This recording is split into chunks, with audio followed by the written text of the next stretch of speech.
భీముడి ప్రాణాలను కృష్ణుడు ఎలా కాపాడాడో మీకు తెలుసా? బలరాముడు భీముడికి మరియు దుర్యోధనుడికి గదా విద్య నేర్పిన గురువు. సుయోధనుడు బలరాముడి ప్రియ శిష్యుడు. అతను యుద్ధ సమయంలో తీర్థయాత్రలో ఉండి ఏ పక్షానికి తోడుగా ఉండాలనుకోలేదు. యాత్ర నుండి తిరిగి వచ్చినప్పుడు భీమ దుర్యోధనుల గదాయుద్ధం పూర్తి కాబోతుందని చూశాడు.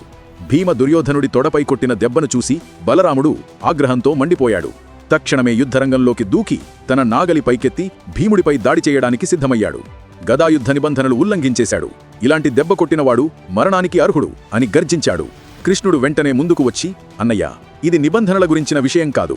ఆనాడు కురుసభలో ద్రౌపదిని తన తొడపైన కూర్చోమని దుర్యోధనుడు అవమానించాడు. అందుకే భీముడు ప్రతిజ్ఞ చేశాడు. ఈ దెబ్బ ఆ ప్రతిజ్ఞను నెరవేర్చడమే అని వివరించాడు. కృష్ణుడి మాటలు విని బలరాముడి కోపం చల్లారింది.